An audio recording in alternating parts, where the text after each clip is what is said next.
And I often think about how clear my memory was about that event. And that was the beginning of a major cog in the downfall, ultimately, of Enron.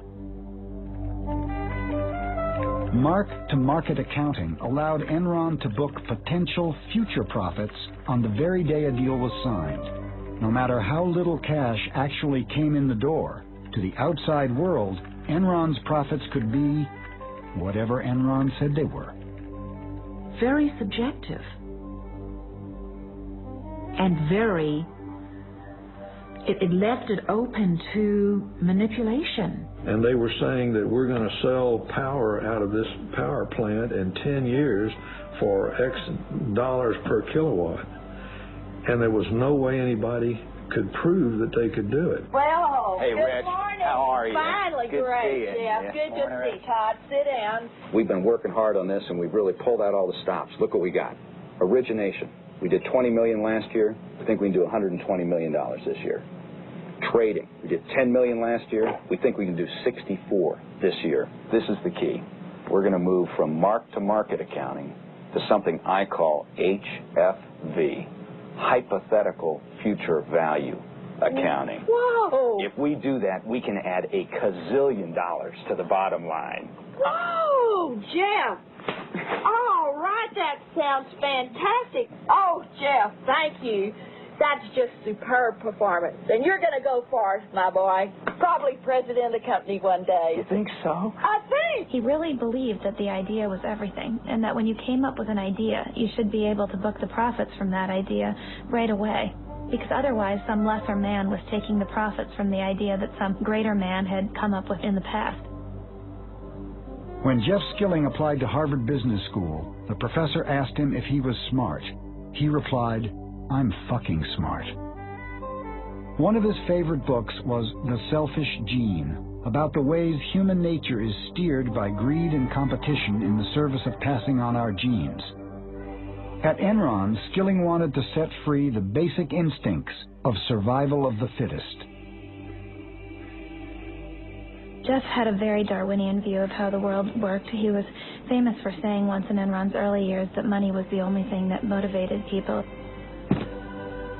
Skilling's notion of how the world should work really trickled down and affected everything about how Enron did business. He instituted a system known as the PRC, or Performance Review Committee. It required that people be graded from a 1 to a 5, and roughly 10% of people had to be a 5, and those people were supposed to be fired. Hence, this came to be known as rank and yank. I personally am convinced that the PRC process is the most important process that we conduct as a company. I've never heard of a company yet that would be successful terminating 15% of their people every year just to satisfy the fact that the other employees had to vote on them. And so when you're being evaluated by that group, you are getting direct communication from Ken and me about what the objectives of the company are and how you fit with those objectives. It was a brutal process. The ability for a 25-year-old to go in and to be reviewed and to be superior, and as a consequence, get a $5 million bonus. I don't think that's repeated in many places in corporate America. Our culture is a tough culture. It is a very, very aggressive culture. 8 million on new deals. At Enron, no one was more aggressive than the traders. You're not going to make 17 million. If I'm on the way to my boss's office to argue about my compensation, and if I step on somebody's throat on the way, that doubles it, well, I'll stomp on the guy's throat. You know, that's how people work. That your 4.5 mil. On the trading side, we got to be the biggest, baddest house in town. And by necessity, if you wanted to be in the market, you had to deal with Enron. Try to reconcile your big numbers here. Enron's traders were like the super powerful high school clique that even the principal doesn't dare to rein in. They'd become the major engine of at least reported profits at the company. They took Jeff Skilling and Ken Lay's belief in free markets and turned it into an ideology. But they pitch it almost as a new economic religion. Enron Online will change the markets for many, many commodities. It is creating an open, transparent marketplace that replaces the dark, blind system that existed. It is real simple.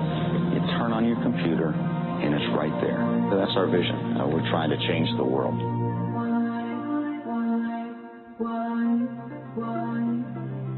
I think Jeff Skilling had a desperate need to believe that Enron was a success. I think he identified with Enron. He proclaimed at one point, "I am Enron."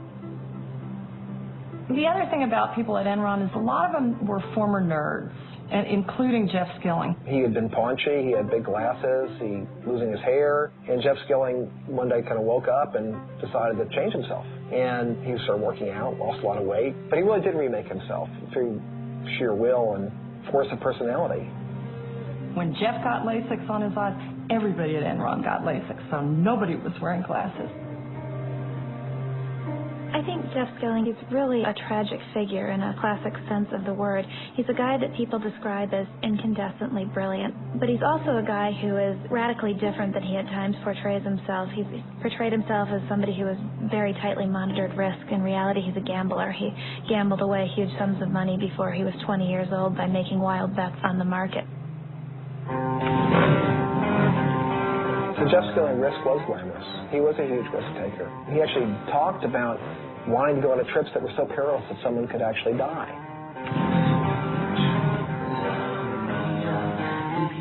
This manifests itself in trips that Jeff Skilling led for a small group of friends and customers.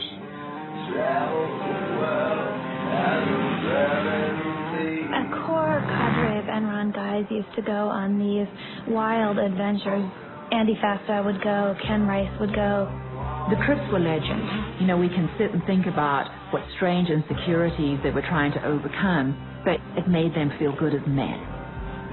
And they took a particularly memorable trip to the Baja, 1,200 miles of very rugged terrain in Mexico. This is a trip where people crashed bikes. Ken Rice was on the trip, and he busted a limp and required a bunch of stitches. People broke bones. One guy flipped a Jeep and almost got killed. Those sorts of stories at Enron became legend, and it fed the whole macho culture of the place.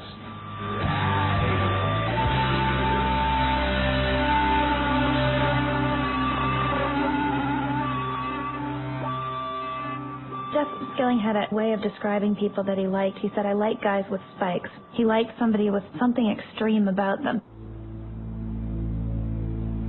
Ken Rice was one of the men with spikes, was a salesman of the group, very amiable, fun, man's man, and was the guy out selling deals to energy companies. In the case of Cliff Baxter, the company's chief deal maker, he was extraordinarily talented at just doing a deal, but he was a manic depressive. Baxter was a very bright guy, very blunt, would tell Skilling whatever he thought, was closest to Skilling personally than anyone else at the company. There was a guy named Lou Pye, who was a key Skilling lieutenant, helped build the trading business in the early years, went on to run Enron's doomed effort called Enron Energy Services. What was the job of EES as you ran it? It was to sell energy services to end users, industrial end users. Lou Pye is the guy that Skilling tapped to run the EES business because this was so important to the company and to Skilling's future. He called Lou Pye my ICBM. And Lou Pye dispatched his enemies with incredible skill. And if that meant leaving bodies behind him, Skilling was certainly fine about that. Not feeling anything. Lou Pye was kind of a mysterious figure. He's kind of like the invisible CEO. For a while, he was located on the 7th floor, and there was this long office, and it was all glass and closed, and you would walk by there, and it was just almost all the time it was empty. Details didn't interest Lou Pye. Only two things seemed to motivate Pye: money and a peculiar fascination with strippers.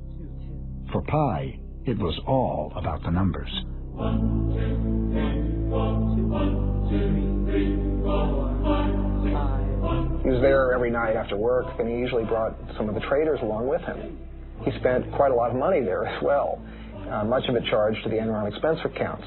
There were rumors that he brought strippers up to the trading floor.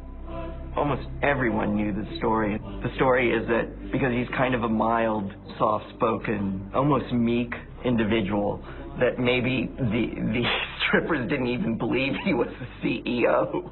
So he took him up to his office, and I guess they put on a little show for him there.